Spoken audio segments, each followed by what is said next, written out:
ریاست کی جانب سے یہ رومر سننے کو آئے ہیں کہ یہ لوگ یہاں پہ بیٹھیں گے اور ہم ان کو کوئی رسپانس نہیں دیں گے اور یہ واپس یہاں پہ تھک کے اور فرسٹریٹ ہو کے چلے جائیں گے. لیکن میرا ان سے یہی سوال ہے کہ آپ بھول گئے ہیں شاید کہ یہ لوگ وہی مائیں ہیں, وہی بیٹیاں ہیں. ان میں ایک ایسی بیٹی ہے جو 3 مہینے کی تھی اور اس کے والد کو اٹھا کر غائب کیا گیا تھا اور ابھی اس کے والد کو 10 سال مکمل ہو گئے ہیں. تو لیکن یہ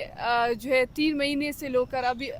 ابھی تک اپنے گمشدہ والد کی بازیابی کے لیے جدوجہد کرتی آ رہی ہے. تو آپ ان ماؤں کو, ان بیٹیوں کو, آپ ان بہنوں کو آپ تکائیں گے. آپ کو لگتا ہے کہ یہ مائیں بہنیں فرسٹریٹ ہوں گی؟ آپ کو لگتا ہے کہ یہ مائیں بہنیں یہاں پہ دھوپ میں بیٹھنے سے کمزور ہوں گے؟ ہم نے 100 سے مور ڈیز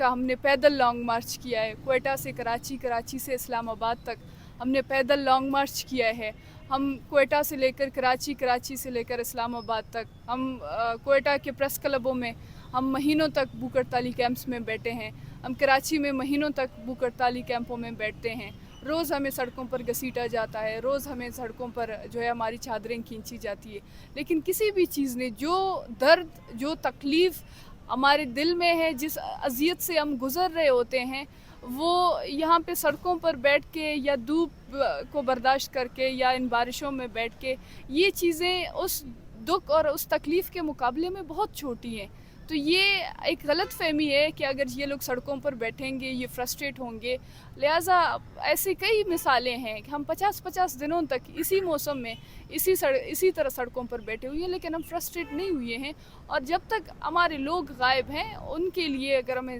سالوں نہیں دہائیاں لگے ہیں, ہم تب بھی ان کی راہ کے لیے منتظر ہوئے ہیں اور ہم تب بھی ان کے لیے دیکھ رہے ہیں. سر یہ بتائے گا کہ ہم نے دیکھا کہ مریم نواز جب اپوزیشن میں تھی تو وہ یہاں پر آتی تھی, آپ لوگوں کے ساتھ اظہار یکجہتی کرتی تھی, وہ کیمپ بھی اور وہ واقعات بھی آپ کو یاد ہیں. آج ہم دیکھ رہے ہیں کہ سب سے زیادہ غلیظ اور گھٹیا کمپین اگر وہ چلائی جا رہی ہے تو وہ نون لیگ کے سوشل میڈیا ٹرولرز جو ہیں, ڈاکٹر مارک بلوچ, آپ کے خلاف اور باقیوں کے خلاف چلا رہے ہیں. کس طرح سے؟ کیونکہ اس ٹائم پہ وہ اپوزیشن میں تھی, ان کو ہماری ہمدردی کی ضرورت تھی. اگر وہ ہمارے ساتھ بیٹھ کے چند لائنز وہ بولتی تھی تو وہ سوشل میڈیا میں ہائی لائٹ ہو جاتی تھی, لوگ ان کی تعریفیں کرتے تھے, لوگ ان کی اس ہمدردی کے حوالے سے ان کو سراہتے تھے, اس کی فین فالوئنگ بڑھ جاتی تھی, لوگ اس کو جو ہے چیمپئن بناتے تھے ہیومن رائٹس کی, کہ کتنی جو ہے یہ دردوار ہے, یہ کتنی بڑی غمخوار ہے کہ یہ ماؤں, بہنوں اور بیٹیوں کی درد اور تکلیف کو سمجھتی ہے, اور اس کے پیچھے وہ جو اقتدار کی کرسی ہے اس کی لالچ ہے. کیونکہ یہ صرف پی ایم ایل این کی حکومت نہیں, جو کوئی حکومت اپوزیشن میں آئی ہے وہ ان کو ہماری درد, ہماری تکلیف, ہماری اذیتیں وہ سب یاد آئی ہیں. ان کا دل بھی پگھل گیا ہے, انہوں نے ہماری درد کو سہا ہے, انہوں نے کہا ہے کہ ہم آپ کی درد اور تکلیف کو محسوس بھی کر سکتے ہیں. تو یہ ان کے ڈبل سٹینڈرڈ پالیسیز, یہ پہلی دفعہ نہیں ہے کہ ہم نے اس چیز کو دیکھا ہے. اور ہمیں اب یہ بھی پتہ ہے کہ آج اگر وہ تنظیمیں اپوزیشن میں ہیں, وہ حکومتیں اپوزیشن میں ہیں, وہ اگر ہمیں سپورٹ کر رہی ہیں, کل وہ اگر پاور میں آئیں گی تو وہ بھی ہمارے مخالف کھڑے ہوں گے. لیکن ہم وہی لوگ ہیں جو کل بھی ہم کھڑے تھے, ایک ہی موقف کے ساتھ ہم کھڑے تھے, ہم آج بھی اسی موقف کے ساتھ کھڑے ہیں. جو اقتدار کے لالچی لوگ ہیں, جو صرف اقتدار کے لیے اپنے موقف کو, اپنے بیانیے کو, اپنی انسانی ہمدردی کو, ہر چیز کو تبدیل کر سکتے ہیں, وہ اپنے ضمیر کے جوابدہ خود ہیں کہ وہ کس طریقے سے ان ماؤں کے احساسات کے ساتھ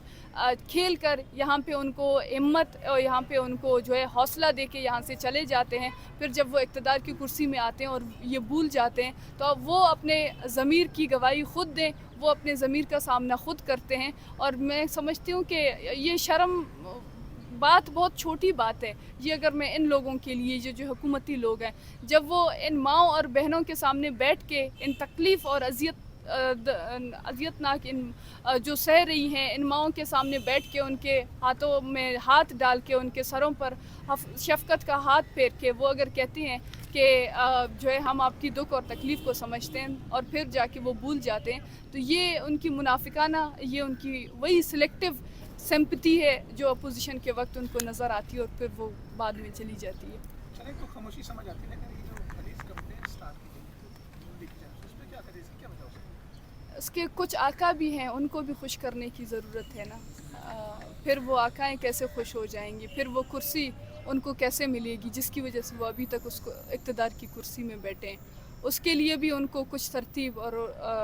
بنانے کی ضرورت ہے نا. وہ جگہ اتنی آسانی سے نہیں ملتی. اس کے لیے آپ کو بہت زیادہ گھٹیا, بہت زیادہ غلیظ ہونے کی ضرورت پڑتی ہے, جو کہ ہر حکومت میں آنے والی حکومت کر رہی ہے, اور یہی PMLN بھی کر رہی ہے. کچھ لوگ جانے انجانے میں آپ لوگوں پر الزامات بھی لگا دیتے ہیں, دہشت گردی کا بھی الزام لگ جاتا ہے. ان کے لیے اگر آپ کوئی آسان الفاظ میں اپنے مطالبات کو واضح کرنا چاہیں, ایک عام پاکستانی تک بھی آپ کی آواز بھی پہنچے اور آپ کا وہ مطالبہ بھی پہنچے جس کی بنا پر آپ کوئٹہ سے اسلام آباد تک آئے اور اب آپ دوبارہ سے یہاں پر احتجاج کر رہے ہیں. اسی میں ایڈ کر لیں, پہلے جنوبی پنجاب کے لوگ بہت زیادہ سپورٹ کرتے تھے, ہم لوگ ویڈیوز لگاتے تھے, کمنٹ کرتے تھے آپ کے حق میں, لیکن آج کل وہ بھی جس طرح کے واقعات ہوئے ہیں وہ نیگیٹو کمنٹ کر رہے ہیں. دیکھیں, اس کے لیے میں صرف یہی کہنا چاہوں گی کہ ہم مظلوم لوگ ہیں. ہمارے پاس نہ وہ میڈیا کا توسط ہے جہاں پہ ہم اپنی بات رکھ سکتے ہیں, اور ہمارے مقابل میں ایک ظالم اور ایک درندہ ایک ریاست کھڑی ہے جو صرف اور صرف جس کے دائرہ کار میں اخلاقیات ہے, نہ آئین اور قانون ہے, نہ انسانیت ہے. وہ صرف اور صرف اس بات پہ تلی ہوئی ہے کہ کس طریقے سے ان ماؤں اور بہنوں کو یہ جو اپنے حق کی جنگ لڑ رہے ہیں, یہ جو اپنے حقوق کے لیے کھڑے ہیں, کس طریقے سے ان کی آواز کو دبایا جائے. اس کے خلاف ایک سوشل میڈیا, ایک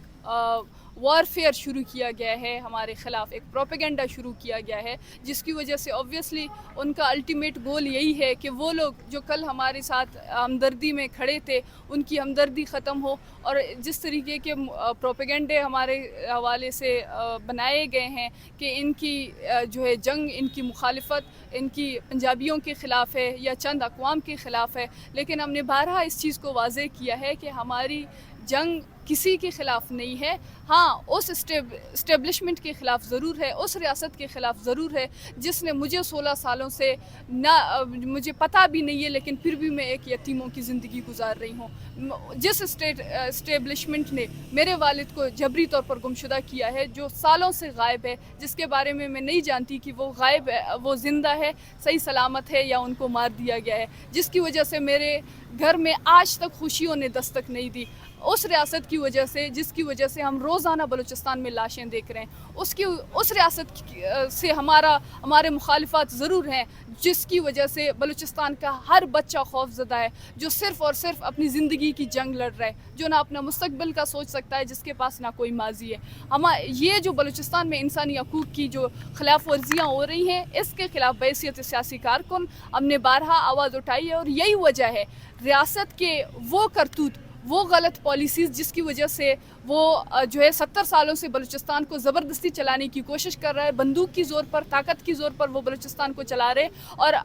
جس کی وجہ سے اگر جو کوئی آواز اس ریاست کی غلط پالیسیوں کے خلاف اٹھا, ریاست نے اس کو دہشت گرد کہا, ریاست نے اس کو جیلوں میں ڈال دیا, اس کو جبری طور پر گمشدہ کیا. اور آج جب ان جبری طور پر گمشدہ افراد کے لواحقین سڑکوں پر ہیں اور آئین اور قانون کے مطابق ان کی بازیابی کا مطالبہ کر رہے ہیں, تو ان کے لیے بھی ریاست دوسرے ہتھ کنڈے استعمال کر رہی ہے, جو کہ ایک سوشل میڈیا پروپیگنڈا ہے, جس کی وجہ سے ہم دیکھتے ہیں مین اسٹریم میڈیا پر بھی پروپیگنڈے ہوتے ہیں, جو ہے مختلف طریقوں سے اس موقف کو تبدیل کیا جا رہا ہے, جس کی وجہ سے ہم اپنی آواز پہنچانا چاہتے ہیں, اور کسی نہ کسی طریقے سے ہمیں کنٹروورشل بنانے کی کوشش کی جا رہی ہے. لہٰذا میری ریکویسٹ ان تمام لوگوں سے ہے جن کو آج تک اس چیز کا اندازہ نہیں ہے کہ سچ کیا ہے, میں یہی ریکویسٹ کرتی ہوں کہ آپ لوگ, آج کا نسل پڑھا لکھا نسل ہے, باشعور نسل ہے, ہر ایک کے پاس انفارمیشن کا ایکسیس ہے. آپ انفارمیشن کے ذریعے ریسرچ کریں, تحقیق کریں, دیکھیں کہ کون سچ کے دائرے میں کھڑا ہے, کون حق کے لیے, کون سچ کے لیے, کون انصاف کے لیے لڑ رہی ہے, اور کس کی آواز کو دبایا جا رہا ہے. آج ہمیں دہشت گرد کہا جاتا ہے, آج بلوچ یکجہتی کمیٹی کے ان کارکنان کو 4 مہینوں سے غیر قانونی طور پر جیلوں میں ڈالا گیا ہے, لیکن آج یہی لوگ جو کنفیوژن کا شکار ہیں, میں ان سے کہتی ہوں آپ اس ریاست سے سوال کریں, آپ اس عدلیہ سے سوال کریں کہ کیوں آپ نے 4 مہینے سے بلوچ یکجہتی کمیٹی کے اسیر رہنماؤں کو اٹھایا ہے, آپ نے ان کو جیلوں میں بند کیا, ان کے خلاف ایک بھی آپ ثبوت پیش نہیں کر پائے. آپ ان کو دہشت گرد کہتے ہیں, لیکن آپ کے خلاف اتنی بڑی ریاست ہو کر آپ کے پاس ایک بھی ثبوت ان کے خلاف موجود نہیں ہے کہ آپ ان 4 مہینوں میں آپ کا جج وہاں پہ عدالت میں آ کے منہ چھپا کے بھاگ جاتا ہے. تو اس طریقے سے نہیں ہوتے ہیں. جن کے پاس ثبوت ہوتے ہیں, جو دہشت گردی میں ملوث ہوتے ہیں, تو ججز باقاعدہ بہادری کے ساتھ ان کے کیسز لڑتے ہیں, ان کے وکیل ان کے کیسز لڑتے ہیں. کیوں ان کے ریاستی وکیل ہے وہ عدالت میں پیش نہیں ہوتا؟ کیوں جو ہے ججز وہاں پہ بھاگتے ہیں اور وہ ہیئرنگز بھی اٹینڈ نہیں کرتے؟ کیا وجہ ہے؟ اگر وہ عام لوگ جن کو سمجھ نہیں آتا سچ اور صحیح اور غلط کے بارے میں ان کو کوئی معلومات نہیں ہے, تو وہ لوگ دیکھیں, ان چیزوں کو فالو کریں. ہم نہیں کہہ رہے ہیں کہ آپ ہمارے موقف کو سنیں, آپ ہمارے موقف پہ غور کریں, لیکن انفارمیشن کا ایکسس ہر ایک کے پاس ہے, اور آپ لوگ دیکھیں سچ کیا ہے. ہم کیوں, اگر ہمیں کہا جاتا ہے کہ ہم لوگ ڈرامہ کر رہے ہیں, آیا ڈرامہ کرنے والے لوگ 16 سالوں سے وہ سڑکوں پر ہوتے ہیں, وہ آئین اور قانون کی بات کرتے ہیں؟ اگر ہمیں